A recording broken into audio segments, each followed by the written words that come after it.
ഉണ്ടാവില്ല. അത് തോട്ടമേ ആകൂ. തോട്ടവും കാടും രണ്ടാണ്. തോട്ടത്തിൽ ഒന്ന് മാത്രമാണ് വിള, മറ്റെല്ലാം കളയാണ്. കാട്ടിൽ കളയും വിളയും ഇല്ല. അവിടെ പരസ്പര ആദരവാണ്, പരസ്പര സ്നേഹമാണ്. ലോകത്തിലെ സംസ്കാരങ്ങൾ മുഴുവൻ ഏത് പ്രദേശത്തുള്ളതായാലും കൊള്ളാം, ലോകത്തിലെ ധർമ്മവ്യവസ്ഥകളെല്ലാം ഏത് പ്രദേശത്തിൽ നിലനിന്നാലും കൊള്ളാം, വനം പോലെ സ്വാഭാവിക ജീവാവാസ വ്യവസ്ഥയാണ്. പരസ്പര ആദരവും അംഗീകാരവും ഉള്ളതാണ്. നീ നിന്റെ വിശ്വാസങ്ങളിൽ കഴിഞ്ഞുകൊള്ളൂ, നീ നിന്റെ ആചാരങ്ങളെ പുലർത്തിക്കൊള്ളൂ, ഞാൻ എൻ്റെ വിശ്വാസങ്ങളിലും ആചാരങ്ങളിലും കഴിയാം. നമുക്ക് സ്നേഹത്തിൽ ഒരു കുറവുമില്ല. നമുക്ക് പരസ്പരം സ്നേഹത്തോടു കൂടി ഈ സുന്ദരമായ ഭൂമിയിൽ സൗഹാർദ്ദത്തോടു കൂടി ജീവിക്കാം. അതാണ് സംസ്കാരം, ധർമ്മം. എന്നാൽ മതമോ? മതം ഞങ്ങളുടേത് മാത്രം ശരി, ഞങ്ങളുടെ പുസ്തകം മാത്രം ശരി, ഞങ്ങളുടെ ഗുരു അല്ലെങ്കിൽ പ്രവാചകൻ അല്ലെങ്കിൽ ദൈവപുത്രൻ മാത്രം ശരി, ഞങ്ങളുടെ ആരാധനാക്രമം മാത്രം ശരി, മറ്റെല്ലാം കള, ഇത് മാത്രം വിള.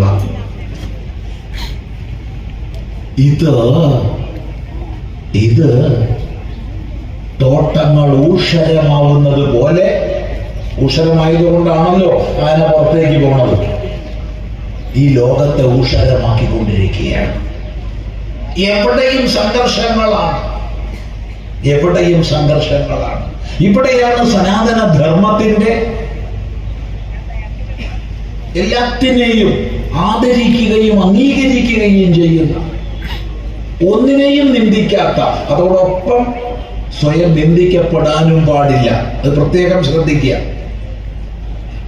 ഞാൻ ആരെയും നിന്ദിക്കില്ല, ശരിയാ, പക്ഷെ എന്നെ നിങ്ങളൊക്കെ കയറി നിന്ദിച്ചോളൂ, അതരുത്. യഥാമം പ്രപദ്യന്തേ താം തഥൈവ ഭജാമ്യഹം. ആരേത് രീതിയിലാണോ എന്നോട് ഇങ്ങോട്ട് പെരുമാറുക, അതേ രീതിയിലായിരിക്കും ഞാൻ അങ്ങോട്ടും പെരുമാറുക. എന്താ ചെയ്തത്? ഭഗവാൻ കൊച്ചുനാളിലുള്ള ലീലകളിൽ പോലും അത് കാണിച്ചു തന്നു. മുല കൊടുത്തു കൊല്ലാൻ വന്നവളെ മുല കുടിച്ചു കൊന്നു. ഭഗവാൻ വേറെ രീതിയിൽ പൂതനയെ കൊല്ലാമായിരുന്നു, ചെയ്തില്ല. എന്തേ കാരണം? ഏത് രീതിയാണോ ശത്രു ഉപയോഗിക്കുന്നത് ആ രീതി ഉപയോഗിച്ച് തന്നെ തിരിച്ചടിച്ചു. ശ്രദ്ധിക്കുക. അപ്പോ ഈ സംസ്കാരങ്ങൾ ലോകത്തിലുണ്ടായിരുന്നവ മുഴുവൻ നശിപ്പിക്കപ്പെട്ടു. മതാധിഷ്ഠിത സാമ്രാജ്യത്വ ശക്തികൾ തോട്ടം വെപ്പുകാര് നശിപ്പിച്ചു.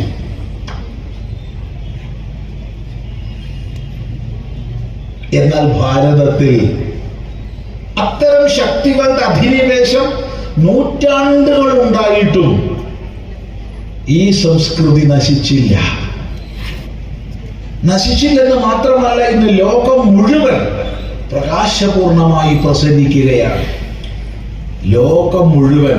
ഇത് അതിശയോക്തി പറയുകയല്ല, അനുഭവം പറയുകയാണ്. അനുഭവം. ലോകത്തിന്റെ വിവിധ രാജ്യങ്ങളിൽ വേദാന്ത വിഷയങ്ങളിൽ ക്ലാസ് എടുക്കാൻ വേണ്ടി പോകുമ്പോൾ നേരിട്ട് കണ്ട് അനുഭവിക്കുന്നതാണ് പറയുന്നത്. ലോകം മുഴുവൻ പ്രതീക്ഷാ നിർഭരമായ മനസ്സോടുകൂടി ഭാരത കുടുംബം ലോകം മുഴുവൻ ഉണ്ടായിട്ടുണ്ട്. എന്നാൽ മാതൃദേവോ ഭവ, പിതൃദേവോ ഭവ തുടങ്ങിയ മന്ത്രങ്ങളുടെ അടിസ്ഥാനത്തിൽ രൂപപ്പെട്ട കുടുംബ വ്യവസ്ഥ, അമ്മിഞ്ഞപ്പാലിനോടൊപ്പം ആശയങ്ങളും ആദർശങ്ങളും തലമുറയിൽ നിന്ന് തലമുറയിലേക്ക് പകർന്നു നൽകിയ കുടുംബ വ്യവസ്ഥ, അത് കുടുംബ വ്യവസ്ഥയാണ് നമ്മെ നാമാക്കി നിലനിർത്തിയത്. അതിൽ ഇന്ന് ന്യൂനതകൾ സംഭവിക്കുന്നു എന്ന് പറഞ്ഞിട്ടില്ല, സംഭവിക്കുന്നില്ല എന്നും പറഞ്ഞിട്ടില്ല. നമ്മൾ ഓരോരുത്തരും ആത്മപരിശോധന ചെയ്യണം. തൻ്റെ കുഞ്ഞ് ഗർഭത്തിലിരിക്കുന്ന സമയത്ത് അമ്മയുടെ സച്ചിന്തകളെ കൊണ്ട്, ഗർഭിണിയുടെ സച്ചിന്തകളെ കൊണ്ട് കുഞ്ഞിലേക്ക് ഭവ്യമായ സംസ്കാരത്തെ പകർന്നു നൽകുന്നതിൽ നമ്മൾ പിന്തുടർച്ച വരുത്തുന്നുണ്ടോ? അനന്തരം കുഞ്ഞിന്റെ ജന്മശേഷം ഒരു 3.5 വർഷക്കാലമെങ്കിലും ആ കുഞ്ഞിന്റെ മുമ്പിൽ മാതൃകാപരങ്ങളായ ആചരണങ്ങളെ കാണിച്ചു കൊടുക്കുന്നുണ്ടോ? വീട്ടിലെല്ലാവരും ഒത്തൊരുമിച്ച് ഇരുന്ന് നാമം ജപിക്കുന്ന ഒരു അന്തരീക്ഷം നിലനിർത്തുന്നുണ്ടോ? 24 മണിക്കൂറുള്ള ദിവസത്തിൽ ഒരു 24 മിനിറ്റെങ്കിലും പോട്ടെ, 12 മിനിറ്റെങ്കിലും എന്തെങ്കിലും സദ്ഗ്രന്ഥങ്ങളെ നമ്മൾ പാരായണം ചെയ്യുന്നുണ്ടോ? ചോദ്യങ്ങളാണ്, ഉത്തരം പറയുന്നില്ല.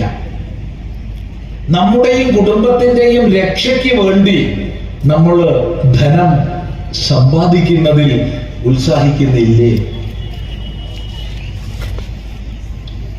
കാരണം ഏതൊരു സമൂഹം സാമ്പത്തികമായി താഴേക്ക് പോകുന്നുവോ അവർ ചവിട്ടി മതിക്കപ്പെടും മറ്റുള്ളവരാൽ, ഒരു സംശയവുമില്ല. ഈ വയനാട്ടിൽ ഇരുന്ന് നമ്മൾ ചിന്തിക്കുക, ഒരു 40 വർഷം മുമ്പ്, ഒരു 30 വർഷം മുമ്പ്, ഒരു 10 വർഷം മുമ്പ് എന്ന കണക്കിൽ എത്ര കച്ചവടങ്ങൾ നമുക്കുണ്ടായിരുന്നു, എത്ര കൃഷി നമുക്കുണ്ടായിരുന്നു, ഇപ്പൊ എത്ര ഉണ്ട്? ഒരു വിലയിരുത്തൽ.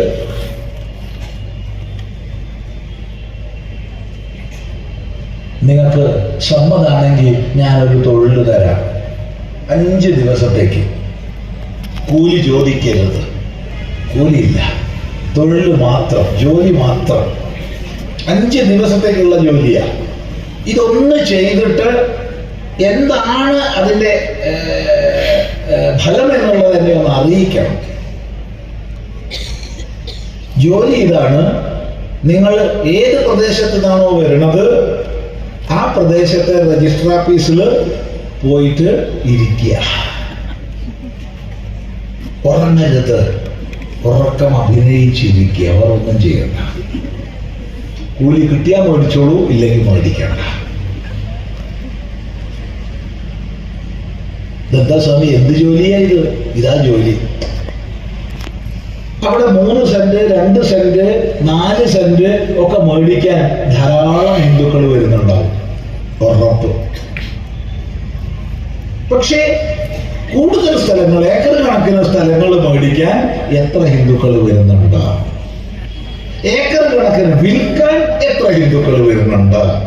വാങ്ങാൻ ആരൊക്കെ വരുന്നുണ്ട്? ഇതൊന്ന് കണക്കെടുക്കുക. 5 ദിവസം വേറൊന്നും പറയുന്നില്ല. ഇതൊന്ന് ചെയ്തു നോക്കൂ, നമുക്ക് മനസ്സിലാവും നമ്മുടെ അടിത്തറ എത്ര ഇളകിക്കൊണ്ടിരിക്കുന്നു, എത്ര ഇളകിക്കൊണ്ടിരിക്കുന്നു. അവിടെയാണ് വേദം പറഞ്ഞത് ഭൂത്യേന പ്രമദിതവ്യം.